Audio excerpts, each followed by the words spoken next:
Good morning. My name is Brittany Gardner, and I am presenting my project on the Truman Doctrine. The Truman Doctrine was a strategy devised by President Harry Truman for persons who he believed were being influenced or were likely to be influenced by communist groups at the time. These individuals were the governments of Greece, who was facing a communist insurgency, and Turkey, who was facing Soviet expansion in the Mediterranean. The Truman Doctrine was not only a policy devised by President Harry Truman to assist governments resisting communist pressure, but it was also a speech given much before the doctrine, promising that the U.S. would do whatever it took, both economically and militarily, to stop communism from spreading around the world. The Truman Doctrine indicated more loosely American assistance for those countries purportedly endangered by Soviet communism.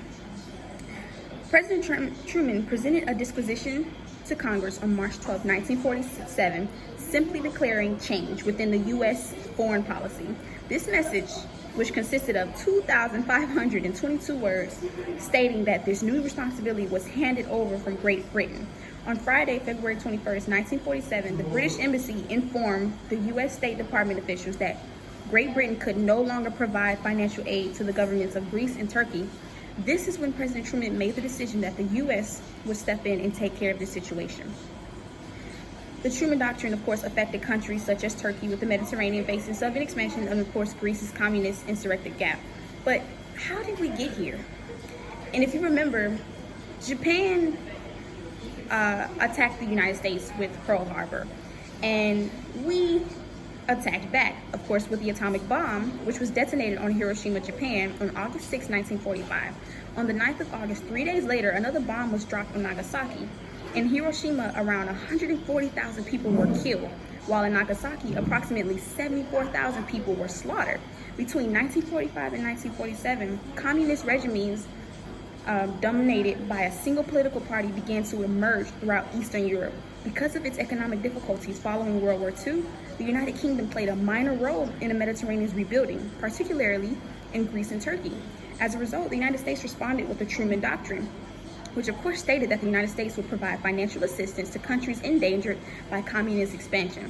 President Truman argued that without friendly nations' cooperation, Greece and Turkey could fall victim to subversion. Therefore, he requested Congress to allocate $400 million in emergency aid.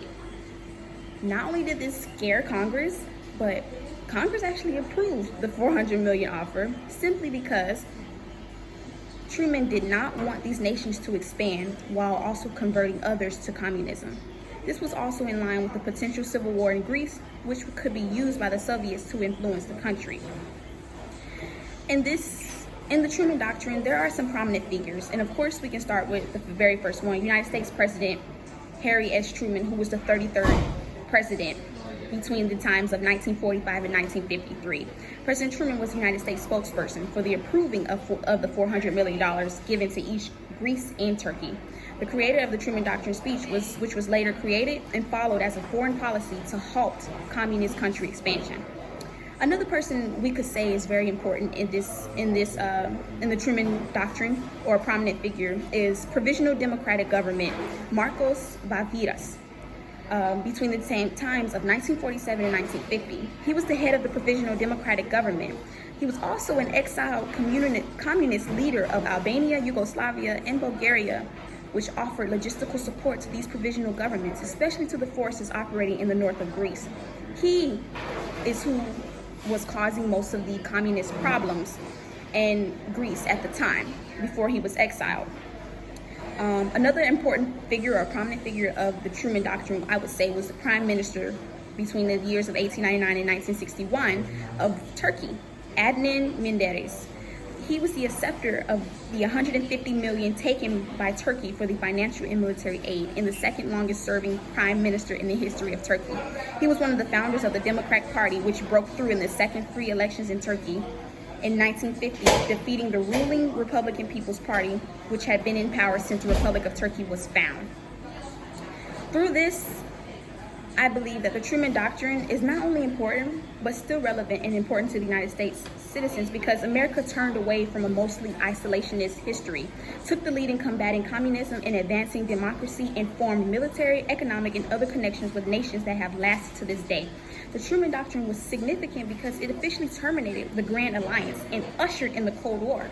It was Truman's way of warning the world that as long as the USSR remained a communist country, there literally could be no cooperation between the superpowers.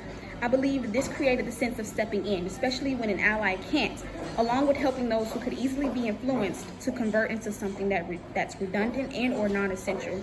For once, America could have had real friends. But a quick timeline just to give you an overview of how the Truman Doctrine came to be. We can go back a little bit to 1945, February 4th, the Yalta Conference. Right after April 12th came in 1945, the death of Franklin Delano Roosevelt. He died of a stroke. If most of you don't know, before President Truman was president, of course, our president was Franklin Delano Roosevelt. So that's right, President Truman was, of course, the vice president to Franklin Roosevelt. We can move on a little later. We go to May 8th, 1945. Germany surrenders victory in Europe, which is celebrated VE Day. August 6, 1945, the bombing of Hiroshima. August 15, 1945, we have a victory day in Japan, of course, because they were now our allies. October 24th, 1945, the United Nations is born. February 22nd, 1946, we have the Kenan Telegram. March 30 of 1946, we have the Civil War in Greece begins. September 24th, 1946, we have the Clifford Elsie Report. And February 21st, 1947, right before the first draft was written, an urgent message was sent from the British. And as I mentioned earlier, of course, Great Britain had to mention to the United States that they could no longer afford to aid Greece and Turkey and many other countries that they were financially aiding due to the infrastructure that these countries lost over the years and after the bombings of Japan. So therefore, Great Britain had to really let go of a huge responsibility. And therefore, on March 7th, 1947, the first draft was written of President Truman's speech of the Truman Doctrine.